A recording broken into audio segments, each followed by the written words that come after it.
Ndabasuhuje mu izina rya Yesu Kristo abakunzi ba Ajenwaga TV, nongeye ndagarutse hano ku murongo ku ikoranabuhanga kugira ngo twongere tuganire.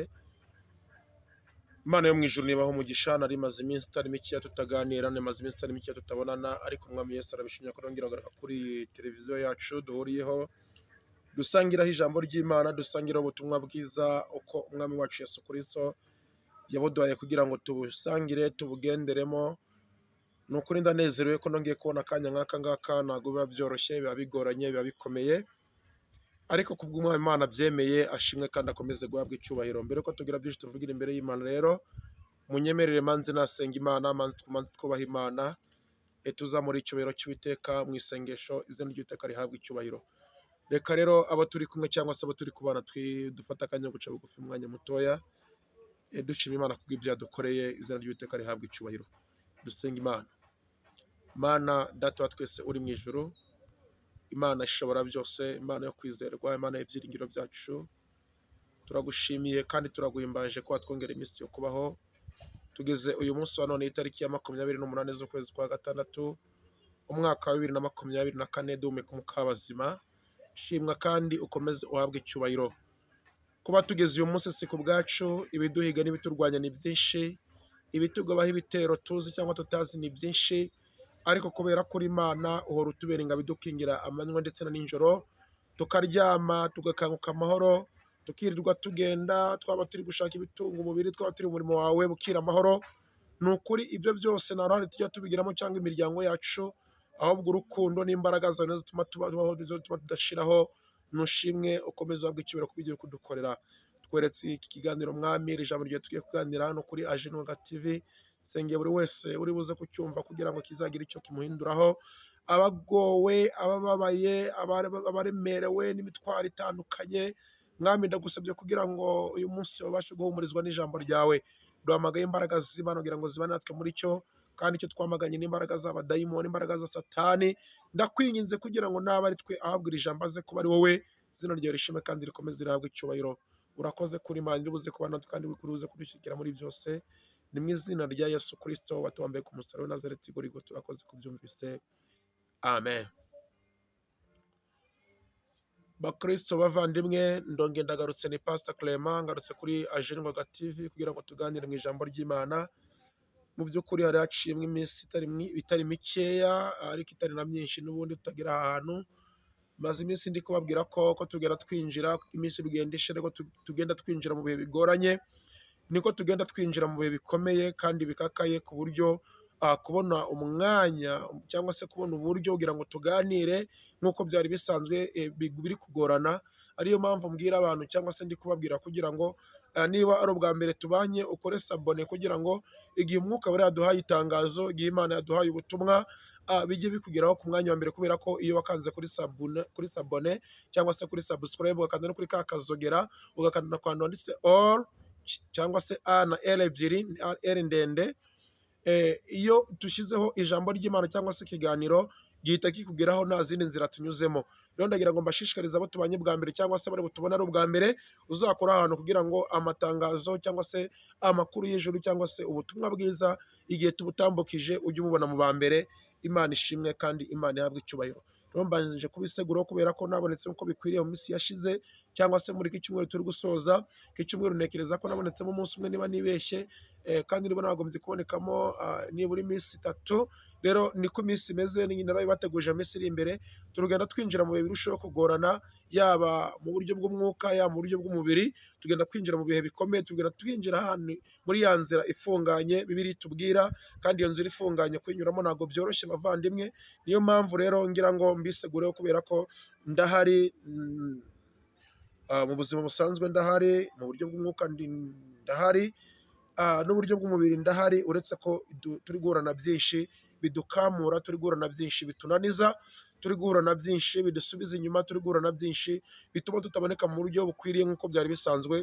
Ariko ibyo byose nk'abakristo dukwiriye kubicamo kandi tukabitambukamo, nk'uko umuririmbyi yavuze ngo tuzabicamo twemye tunasenga. Imana ihabwe icyubahiro. Ndasuhuza rero by'umwihariko abari mu gihugu cy'u Rwanda, inshuti zacu ziri mu Rwanda. Reka mbere ko bari hano iburengerazuba bw'u Rwanda. Iyo mvuze uburengerazuba mpita nambuka hano hakurya aho duturanye, kuko bafite ibibazo muri iyi minsi n'ingorane, dukomeza kubasengera tubatwerera amasengesho, twifuza ko baba mu mudendezo n'umutekano, kubera ko iyo abaturanyi baba bafite ikibazo, byanga bikunda umwana wawe cyangwa se nawe ubwawe ntabwo uba utekanye ijana ku ijana nk'uko bikwiriye. Rero tujye tubasabira uburinzi, tubasabire imbaraga, tubasabire umutekano, kugira ngo babe mu buzima bwiza nk'ubwo natwe tubayemo. Rero ndasuhuza n'abari mu burasirazuba bw'u Rwanda, nimvuga mu burasirazuba bw'u Rwanda ubwo ndavuga za Kirehe, ndavuga za Nyagatare, ndavuga za Kayonza, ndavuga za Kibungo, yo hirya bari ku mupaka w'u Rwanda na Tanzania, mwese mwese ndabaramukije. Abari mu majyepfo y'u Rwanda, iyo mvuze amajyepfo mba mvuze za Gisagara, za Huye, za Nyaruguru, za Muhanga, abo bose bari epfo iyo ngiyo, mwese mwese Imana yo mu ijuru bamugisha abakunzi bacu muri yo, badukunda by'umwihariko, abavandimwe mwese muherereye epfo, mwese Imana ibahe kandi amasengesho mukomeze kuyongera, kuko Imana irashaka gukora ibidasanzwe mu ruhande rwacu twese Abanyarwanda ndetse no ku isi muri rusange. Reka nsuhuze abari mu majyaruguru rero, abari mu majyaruguru namwe ndabasuje. Nimvuga amajyaruguru murahita mwumva hano hafi yacu Musanze, murahita mwumva Rulindo, Gakenke, akarere ka Burera, iyo ruguru hose Uwiteka abahe umugisha kandi abagire neza, iyo za Gicumbi Uwiteka bishimire cyane, kandi ni ukuri Imana mu ijuru ikomeze kubitaho no kubagirira neza. Abari mu mujyi wa Kigali namwe muri kapitali yacu nkuru y'u Rwanda, ndabaramukije mwese mwese, Uwiteka abahe umugisha kandi Imana ibagirire neza, kandi muriho no gusuhuza abanyamasengesho bose aho baherereye. Nimvuga abanyamasengesho ni babandi bari gusengera mu kuri no mu mwuka, babandi bari gusengera mu buryo Imana ishaka ko basengamo, babandi bari gukorera Imana batarebye ku by'isi, babandi bari kubitwara nk'uko Imana ibyifuza. Abo bose aho baherereye, abakorera Imana, abapasitoro, ndazi neza ko nubwo dufite abapasiteri benshi barindagiye, nubwo dufite abapasiteri benshi bapfuye mu buryo bw'umwuka, tubona bagenda ariko mu buryo bw'umwuka bamaze gupfa, bameze nk'imirambo, Imana ibona nk'imirambo. Nubwo dufite ababishopu benshi bameze gutyo, ababwirizabutumwa, abapotere benshi bameze gutyo, abarevera bameze batyo, ariko nubwo bimeze gutyo haracyarimo abazima, haracyarimo abahagaze, haracyarimo abari gukukuza, haracyarimo abari gukomeza urugendo. Nubwo abo ngabo bahagaze muri abo maze kuvuga bafite ingorane, bafite menase nyinshi zitandukanye, bahigwa, batotezwa, bananizwa, kubera ko batari kwinjira muri sisiteme ya Satani, ariko ndagira ngo mbamenyeshe ko nubwo bimeze gutyo, umwami Imana aracyari mu ruhande rwanyu, kandi Imana izabagira neza nimutagwa isari. Mukomeze mwihangane, mwihanganire igicuku, mutegereze igitondo. Uko byagenda kose, inkoko yabika itabika, amaherezo buzacya. Imvura uko yagwa kose, byanga bikunda irahita. Rero mwihanganire imvura iri kubanyagira, mwihanganire ijoro muri gucamo, mwihanganire ibicuku muri kunyuramo, banyamasengesho n'ab'Imana, abakozi b'Imana muri gutotezwa kubw'umurimo w'Imana. Ibyo byose mubyihanganire, mu gihe gitoya Uwiteka ari buze kubatabara kandi ari buze kubarengera. Ntabwo natinda rero mu gihugu cy'u Rwanda gusa, reka njye muri Afurika. Nimvuga Afurika, ibihugu duturanye, Kongo nayivuyeho, ndajya ku gihugu cy'u Burundi, igihugu cya Tanzania, Abagande, abo muri Kenya nabo bafite imyigaragambyo itameze neza, badafite umutekano nk'uko bikwiriye, ariko muherereye hose mukunda ijambo ry'Imana, mwumva ururimi tuvuga, mwese Uwiteka abahe umugisha. Ndasuhuza n'ibindi bigure n'abandi baturanyi bari mu bihugu bya Afurika, abandi inshuti zacu, abandi bavandimwe bacu, abandi badukunda bakurikirana Jeningoga TV, bari muri Afurika yose, abari muri Zambia, bari muri Malawi, Mozambique, bari muri Senegal, bari muri Namibia, mwese Uwiteka bamugisha South Africa, n'abari muri Central Africa, mwese mwese aho mwumva ururimi rwacu rw'Ikinyarwanda, Uwiteka abishimire cyane.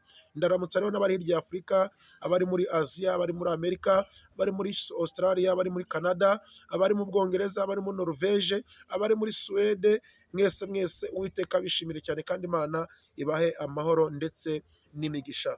Uyu munsi turaganira ku ijambo ritari rirerire kandi ritari na ritoya, ariko mu kanya, kuko njya nkunda kubabwira ngo mbere yuko nza kugira byinshi mvugira imbere yanyu, nkunda kuza imbere yanyu ahanini iyo mfite amakuru y'ijuru, cyangwa se iyo Mwuka Wera yansuye akansanga, akambwira ibyo mbasha kuganira namwe, akambwira ibyo mbasha kubagezaho, biri buze kugendana n'iby'imitima yanyu, cyangwa se biri buze kururutsa imitima, cyangwa se biri buze kubakomeza, cyangwa se biri buze gutuma aho muri mwumva mugaruwemo imbaraga z'Umwuka Wera mu rugendo turi gukora tujya mu ijuru, mukumva mwongeye gusubizwamo imbaraga. Uyu munsi rero nagira ngo tubanze turirimbana indirimbo imwe yo mu gitabo, umuririmbyi w'ijana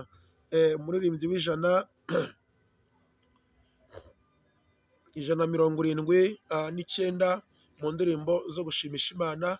Ndyamye mu kanya numvishe mfite ibitotsi byinshi bidasanzwe, Ah, muri aya manywa ubu ngubu ndatekereza ubu turi saa 9, saa 10:15 z'umugoroba hano iwacu muri Afurika mu gihugu cy'u Rwanda aho mperereye, cyangwa se mu biyaga bigari.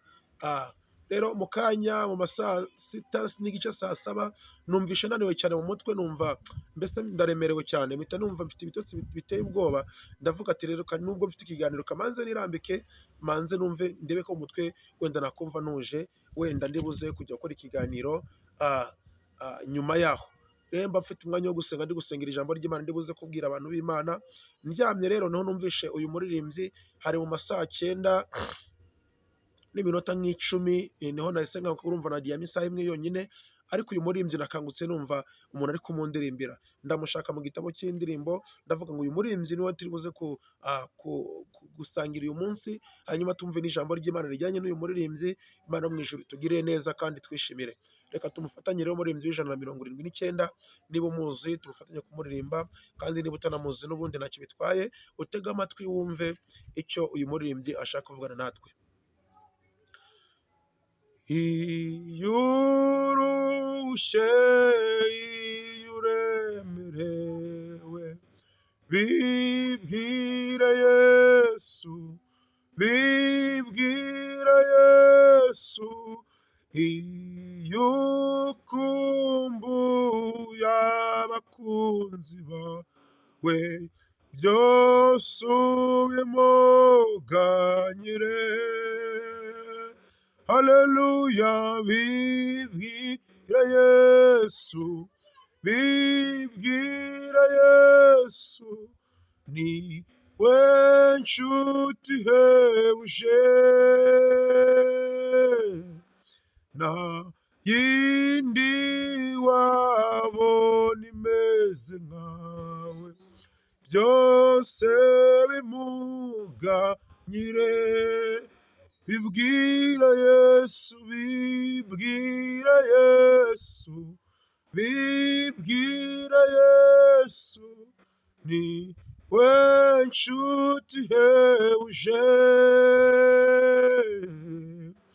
nta yindi wabona imeze nkawe, byose ubimuganyire.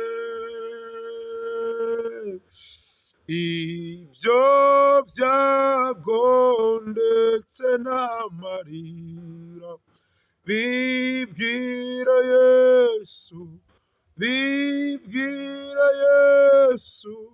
Bya byaha bihishwe bikunesha, byose ubimuganyire. Yo, bibwire Yesu, bibwire Yesu, ni we nshuti ihebuje, nta yindi wabona imeze nkawe, byose ubimuganyire. Bibwire Yesu, bibwire Yesu, ni we nshuti ihebuje, nta yindi wabona imeze nkawe, byose ubimuganyire. Ubwo utinye indwara no gupfusha, bibwire Yesu, bibwire Yesu. Ubwo wibaza iby'umunsi w'ejo, byose ubimuganyire.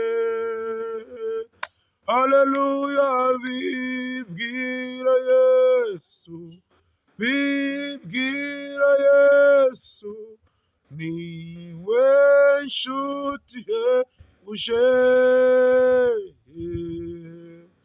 nta yindi wabona imeze nkawe, byose ubimuganyire. Mbese ugira ubwoba bwo kuzapfa, bibwira Yesu, bibwira Yesu, ntuzi yuko umwami Yesu azaza, byose ubimuganyire. Bibwira Yesu, bibwira Yesu, bibwira Yesu, niwe nshuti ihebuje, nta yindi wabona imeze nkawe, byose ubimuganyire. Haleluya, bibwira Yesu, bibwira Yesu, niwe nshuti ihebuje, nta yindi wabona imeze nkawe, byose bimuganyire. Basenga mwese bibwira Yesu, bibwira Yesu, niwe nshuti ihebuje, nta yindi wabona imeze nkawe, byose bimuganyire. Abaruhijwe bibwira Yesu, bibwira Yesu, niwe nshuti ihebuje, nta yindi wabona imeze nkawe, byose bimuganyire. Niba urwaye bibwira Yesu, bibwira Yesu, niwe nshuti ihebuje, nta yindi wabona imeze nkawe, byose bimuganyire.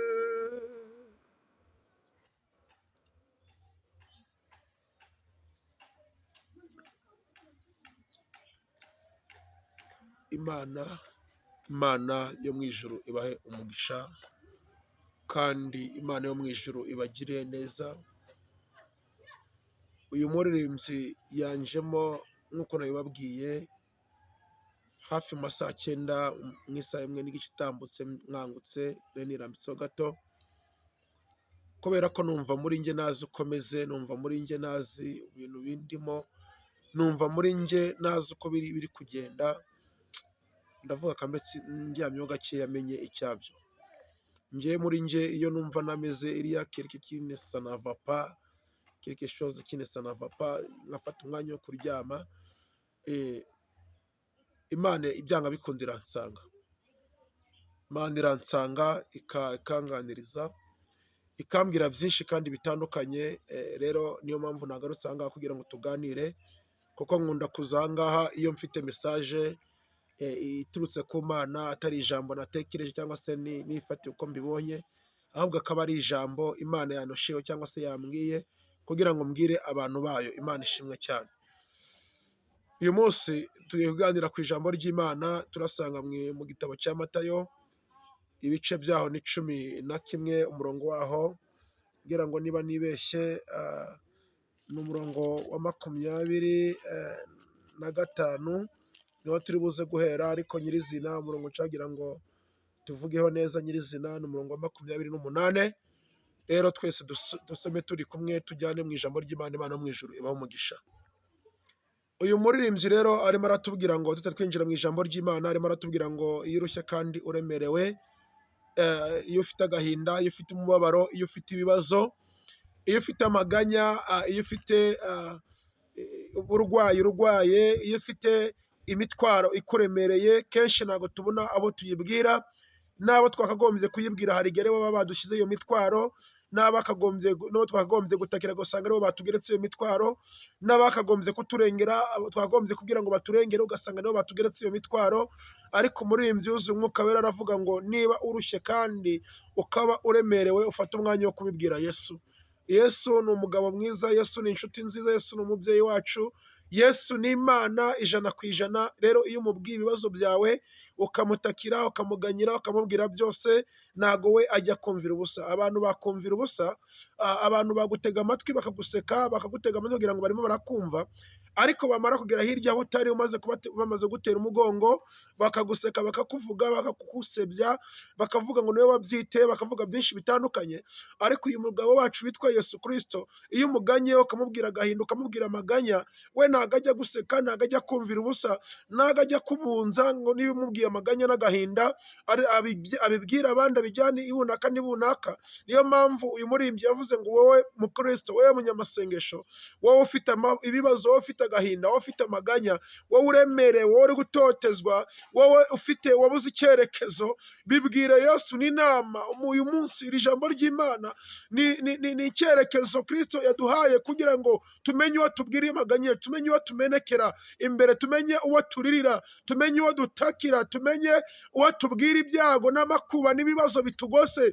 Ntabwo nashidikanya buri wese tuvugana aha ngaha afite ibibazo, afite amaganya, afite amakuba, afite akaga, afite uburwayi, afite byinshi bimugoye, byinshi bimuremereye, ntawe ufite wo kubibwira. Wowe ubona wabibwira uri kubona niwe waguteza ibibazo. Ariko reka nkubwire ngo uyu mwanya ijambo ry'Uwiteka riraje rigiye kutubwira aho tugomba kuribwira. N'uyu muririmbyi aratubwira ngo bibwire Yesu, bibwire Yesu. Niwe nshuti ihebuje, niwe nshuti idahwanye n'abandi, niwe nshuti itagihinduka, ntago igihemuka, niwe nshuti muganira, ntaguteza abandi, ntakuvemo, ntakugambanire, ntakugushe mu byaha no mu makosa. Ab'isi bakugusha mu byago, ab'isi bagutega imitego nk'uko mwene data Bamoriki yabivugaga, bakugusha mu mitego, bagutega imitego myinshi itandukanye ituma ubuzima bwawe, ubuzima bwawe bujya mu kaga, utuma umuryango ujya mu kaga, utuma abavandimwe bajya mu kaga. Ab'isi ni uko bateye. Ariko iyo ubibwiye Kristo, iyo ubibwiye Yesu, Yesu ntago ajya gutega imitego,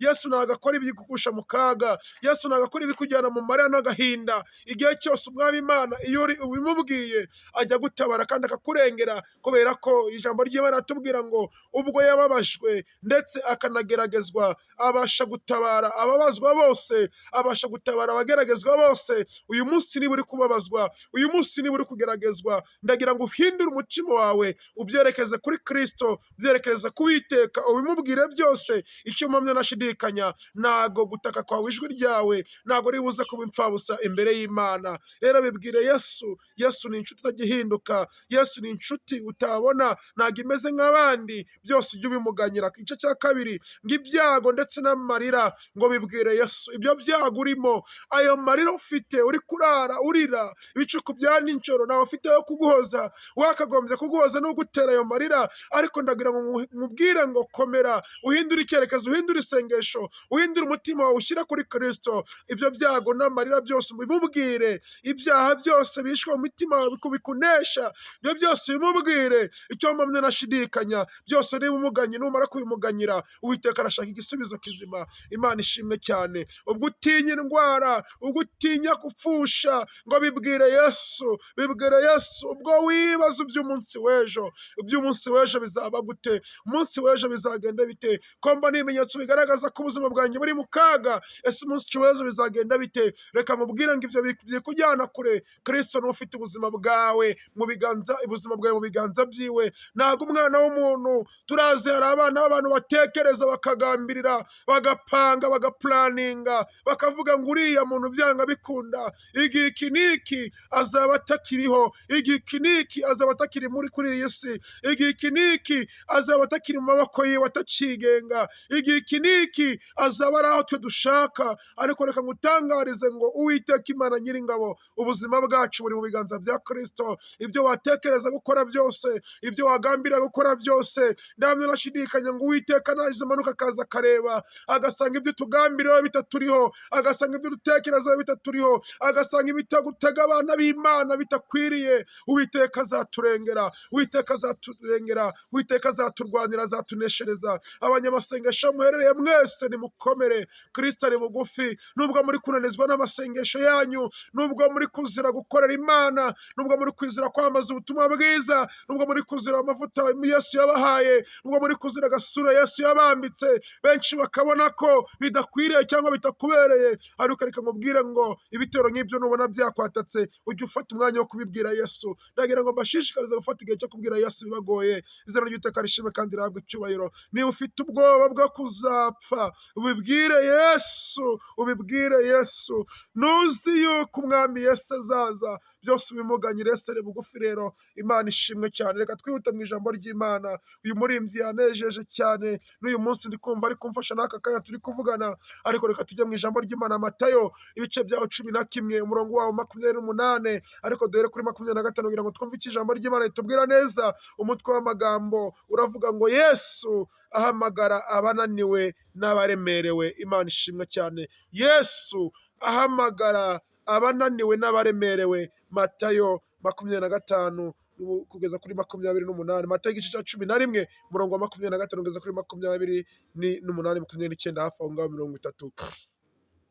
Dusome ijambo ry'Imana ngo muri iyo minsi Yesu aravuga ati, ndagushima Data, mwami w'ijuru n'isi, kuko wahishe ibyo abanyabwenge n'abahanga ukabimenyesha abana bato. Ni koko Data, kuko ariko wabishatse. 27 ngo byose nabihawe na Data, kandi ntawe uzi umwana keretse se, kandi ntawe uzi se keretse umwana w'Imana, n'umuntu wese uwo mwana ashatse kuyimenyesha. Imana ihabwe icyubahiro. Umva umurongo nshaka ko twumva neza cyane. Ni 28 tugeze ngo mwese abarushye n'abaremerewe nimuze munsange ndabaruhura. Mwemere kuba abagaragu banjye, munyigireho, kuko ndi umugwaneza kandi noroheje mu mutima, namwe muzabona uburuhukiro mu mitima yanyu, kuko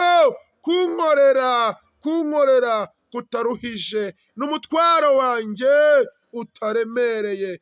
Iri ni ijambo ry'Imana ryahumetswe na Kristo ubwe mu kanwa kiwe. Niwe wabyivugiye, niwe wavuze ijambo rikomeye ngo yemwe abarushye, yemwe abaremerewe, yemwe abagowe, yemwe abikoreye imitwaro, yemwe mubuze icyerekezo, yemwe mubuze inzira, yemwe mubuze uwabarenganura, yemwe mubuze uwabakorera ubuvugizi, yemwe mubuze uwabazikura mu isayo mwaguyemo, yemwe mubuze imbaraga, yemwe nimusange Kristo. Hindukiza umutima wawe aho waba uri hose, waba uri mu Rwanda, waba uri mu mahanga, waba uri muri Afurika, waba uri i Burayi, ukaba ufite umutima urushye, ukaba ufite umutima uremerewe, ukaba ufite umutima ufite ibibazo, ukaba urwaye utabyuka ku isasiro, reka nkubwire ngo bibwire Yesu, bibwire umwami. Niwe nshuti itagihinduka, niwe nshuti itagihemuka, niwe nshuti itajya abantu, niwe nshuti ifite ubushobozi n'ububasha, kubera ko ibyo dufite byose bimeze nk'ibibazo kuri twe, imbere yayo ni nk'ubufindo, biroroshye. Bibwire Yesu. Imana ishimwe cyane. Ijambo riratubwiye ngo muri iyo minsi Yesu aravuga ati, ndagushima Data, mwami w'ijuru n'isi, ko wahishe ibyo abanyabwenge n'abahanga ukabimenyesha abana bato. Ni koko Data, kuko ariko wabishatse. Ibintu by'Imana, niyo mpamvu nigeze kubwira mu minsi yashize ngo ntabwo ibintu by'Imana ari abize bakwiriye kubimenya, ntabwo ibintu by'Imana ari abize bakwiriye kubikora, ntabwo ibintu by'Imana ari abize bakwiriye kubigendamo gusa, ahubwo ibintu by'Imana ni abo yabimenyesheje, abo yahisemo kubimenyesha, abo nibo bakwiriye gukora umurimo w'Imana. Ijambo riratubwira ngo yabishe abanyabwenge, kandi abanyabwenge abenshi bavuga ko ari abize, ariko ntabwo ariko kuri.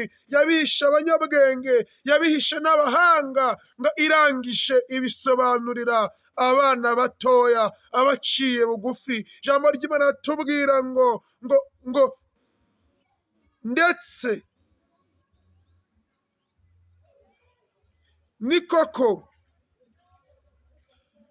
kuko ariko wabishatse,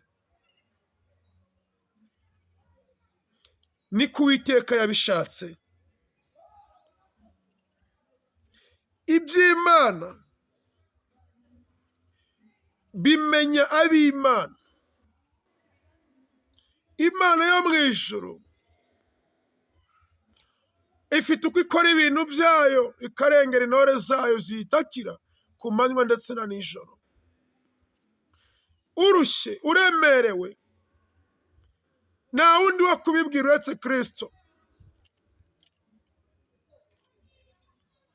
Niyo waba wicaye ahantu hagoranye, niyo waba uri mu buzima bubabazwa, hindukiza umutima wawe, bibwire Kristo.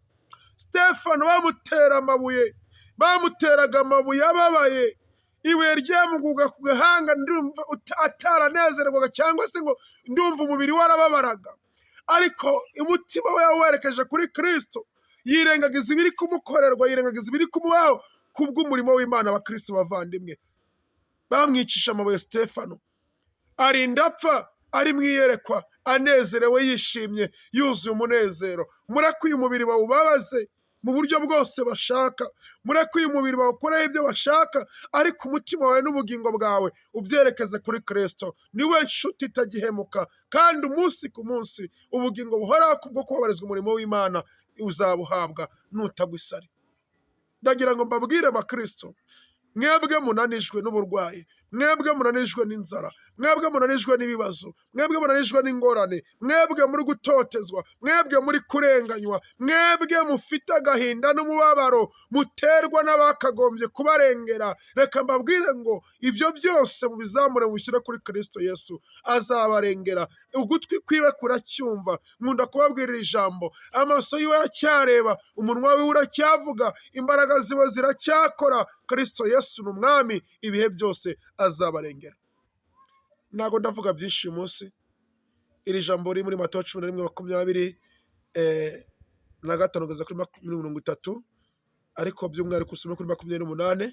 Ndagira ngo mubwire ngo niba urushye ukabona unaremerewe, ubibwire Yesu, usange Kristo, niwe uri buze kuruhura, nta bundi buruhukiro. Wireba hirya, wireba ku ruhande, uburuhukiro ni Kristo, kandi ari buze kubigenza neza. Ntutinye, wongere ibihe byo gusenga, wongere ibihe byo kubana n'Imana, wongere ibihe byo guca bugufi, wongere ibihe byo kwiyiriza. Muve mu kudabanga, muve mu kurya cyane, mu gukunda ibiryo, inda ntibakoreshe, ahubwo mufate ibihe byo kwiyiriza. Icyo mumaze ndashidikanya nuko iyi minsi tugiye kwinjiramo izatambukamo umuhanga, kandi iyi minsi tugiye kwinjiramo, Kristo agiye guhemba abantu bamukoreye, Kristo agiye kugira neza abantu bamubaye hafi, Kristo agiye no guhana abantu bamugomeye bakanga kumva. Imana yo mu ijuru ishimwe, kandi Imana ihimbazwe. Reka dusenge dusoze, naza gutwara iminota myinshi. Benshi nta mega muba mufite, benshi nta manite muba mufite. Igihe kirageze kugira ngo twinjire mu gihe cyo kujya dukoresha iminota 10 mu ijambo ry'Imana. Message 10 minutes twakomeje, kubera ko niyo minsi turi kwinjiramo, n'ubukene buri kurushaho kuba bwinshi ku bantu. Rero mega z'iminota 30-35 hari igihe benshi batazibona, ugasanga byinshi batabashe kubyumva. Imana tugire neza. Mana, mu izina rya Yesu ndagushimiye kandi ndaguhimbashe ko utubereye icyerekezo, ko utubereye byose Mana, ko turangiye inzira dukwiriye kunyuramo. Uratubwiye ngo nitubikubwire ibiturije n'ibitugoye, amaganya ndetse n'agahinda, inzara ndetse n'umubabaro, gutotezwa ndetse no kushinyagurirwa, ibyo byose ngo nitubikubwire kubera ko ni wowe nshuti nziza mwami kandi uzaturengera. Niyo mpamvu duciye bugufi muri aka kanya dusenze dusaba imbaraga z'umwuka wera kugira ngo tubashe kuba mu mwanya ukwiriye kandi tube mu mwanya uguhesha icyubahiro, kugira ngo muri iyi minsi turimo Uwiteka imbaraga z'abadayimoni zihunge, imbaraga z'abakonikoni zihunge mu izina ryawe Yesu Kristo. Abarwaye Imana ubahereze gukira, ababaye ubahereze kunezererwa, aho uko babigenza ubahereze uko babigenza, ababuze inzira ubahereze inzira mu izina rya Yesu Kristo. Ndagusabye imbaraga z'umwuka wera, gera ku bantu bawe baremye, imbaraga zawe zibagereho, mwuka wera komanga imitima yabo, ubahereze guca bugufi no kukubaha, bagukendera mu nzira zitunganye no kuvuga ibikwiriye no gukora ibikwiriye biguhesha icyubahiro Uwiteka. Izina rye rikomeze rishime kandi rikomeze rihimbazwe. Uzarebe ikiganiro cyose yarababaye, uzamuhereze kongera kwinezererwa. Ni ukuri kubera ko uradukunda kandi ijisho ryawe riracyari kuri twe, amaboko yawe yaracyadufite. Ndazi neza ko ntuzadukura mu biganza byawe. N'izina rye rishime kandi rikomeze rihabwe icyubahiro. Urakoze kuri bane byumvise rero, kandi komeza kubana n'ubwoko bwawe, abakunzi b'isi n'ijuru bose, abadushyigikira mu buryo bw'ibitekerezo, abo bose ubagire neza kandi ubakomeze. Izina rye rikomeze rihimbazwe. Reka rero ukomeze kutugirira neza no kuturwanirira. Urakoze ko uri Imana ibanye natwe muri iki kiganiro, mu izina rya Yesu Kristo urakoze kubyumvisha. Amen. Yesu abaho umugisha. Bekirisi bavandimwe, ukore like, ukore share, ugereze abavandimwe n'inshuti, kubera ko ababaye n'abaruhijwe ni benshi. Wenda nawe wahereza imbaraga cyangwa se watera imbaraga mu ijambo rya igira ritambutse wigereje umuntu nawe agakomera, kubera ko twese turi benshi turababaye, ariko Imana iri mu ruhande rwacu, iri kuturengera, irimo irakora ibidasanzwe. Kora share, ukore like, wandike na comment. Niba ushaka no kudutera inkunga byose birashoboka. Ushaka no kuvugana natwe, nimero zacu ziri aho hasi, wazisanga ukatuhamagara tukavugana, tugafatanya mu bihe byo gusenga. Niba ufite icyifuzo, niba ufite ikibazo, niba ufite agahinda, niba ufite ingorane, byose turafashanya muri uru rugendo.